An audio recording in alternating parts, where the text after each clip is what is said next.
Hi everyone, welcome to the Whiteleyverse with me, Connor Whiteley, for another daily story with a chapter from one of my novellas. Before I start today's chapter, please remember to like, comment and subscribe to the channel so you don't miss any new content, and the engagement really helps the Whiteleyverse with the YouTube algorithm. Also, if you want to buy this book and any of my other fiction, then they're all available from all major ebook retailers. You can order the paperback and hardback copies from Amazon, your local bookstore and local library if you requested.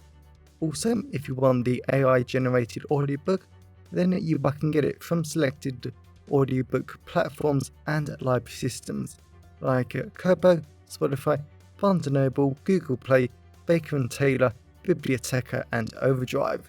Now, here's today's chapter. I hope you enjoyed as much as I did writing it. Chapter 2. Duke of Grey City, Charleston. Alfred leant against the wonderfully warm stone window of his grand spire in the very middle of Grey City. Charleston seriously loved the wonderful aromas of freshly baked breads, cakes and pastries that filled the aromas from all the delightful business below the spire. He had always loved Grey City since he was a child, and when his idiot father had gifted it to him as a birthday present at age 10, Charleston was thrilled with it. He finally owned a city, and the most beautiful in the entire country. He just stared out at the wonderful white marble buildings that looked like they rose out of the ground like plants. From above they all looked like white slabs of marble, but Charleston knew from below they looked a lot more precious, artful and simply stunning. The sound of singing, ringing bells, and people chatting away from in the busy market square echoed around the entire city, and that made Charleston a lot happier than he ever wanted to admit. He was still surprised that everyone had supported his rebellion against his father, and no one had challenged him. That was what he loved about his people, and that was why his foul father would never be king for a full term. He was cruel, evil and very twisted when it came to weaker people. Charleston focused on the immensely tall, solid steel walls that encased the city in a ring of protection, and he really hoped, when his father unleashed the full might of the military against him, that it just might hold. His foul father had already sent a few hundred troops to break the city, but thankfully his troops had managed to hold it off. Charleston forced himself to sadly look away from the window, and he leant against the cold oak wood of his brown desk, and smiled at his brother who was sitting opposite him in a chair forged from ironwood. His brother Owen looked good today in some leather pants and leather armor, and Owen might have been about 4 years younger than him, but he was so glad Owen was okay now. And he actually looked happy sitting there, reading a book and laughing out loud for the first time in years. Charleston loved his brother's laughter. It was so young, innocent and sweet that he just knew that any man that loved his brother would be very, very lucky indeed. Charleston hated it, how his brother had been beaten black and blue by the servants of his father for being gay. It was all because of the so-called royal code that prevented it, but Charleston didn't care. His brother was wonderful, and he was never going to be king, so Charleston just didn't understand why it mattered if he was never going to produce an heir. All Charleston wanted to do was protect his brother, like Owen had protected him tons of times on the battlefield, against the horrific armies of Jasper. Good book? Charleston asked as he sat down and picked up a new stack of intelligence reports. Yeah? It's a romance book between two princes. Father would have murdered me if he caught me reading it. Charleston weakly smiled. He hated that thought with a passion.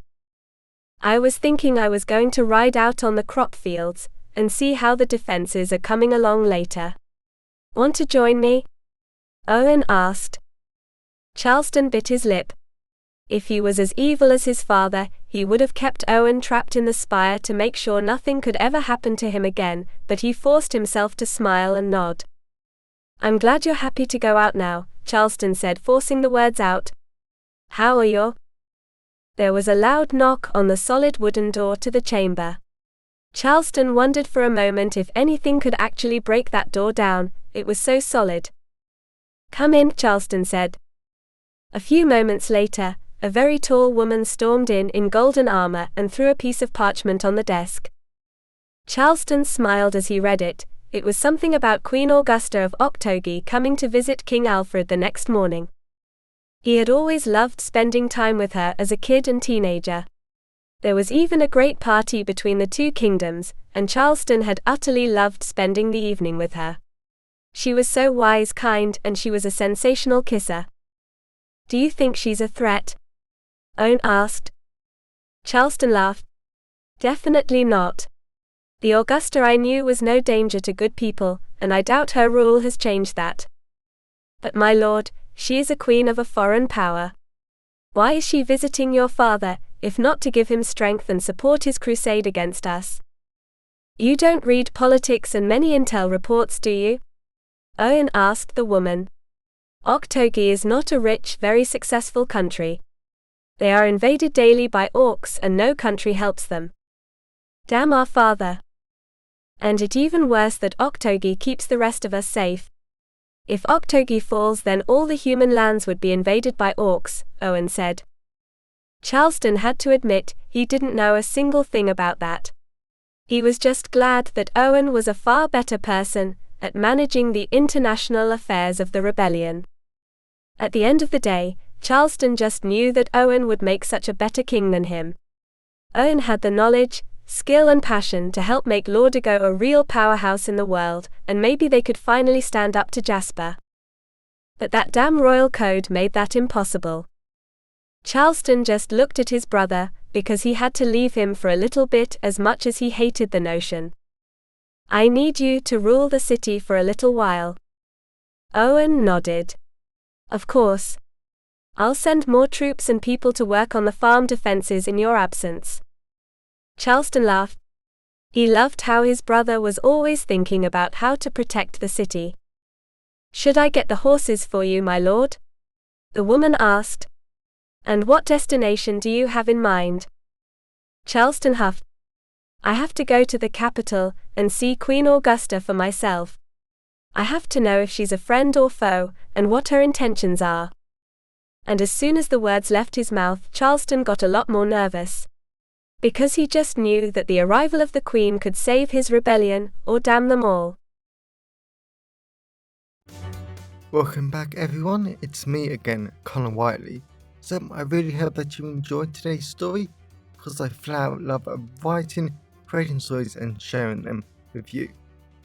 If you really enjoyed today's story, then please remember to like, comment and subscribe to the channel so you don't miss any new content, and the engagement really helps the Whiteleyverse with the YouTube algorithms.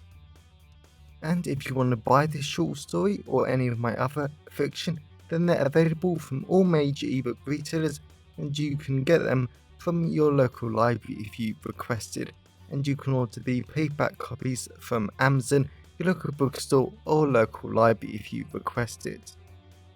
Lastly, if you want to support the channel on a one-off basis, then you can now buy me a coffee at buymeacoffee.com/Connor Whiteley.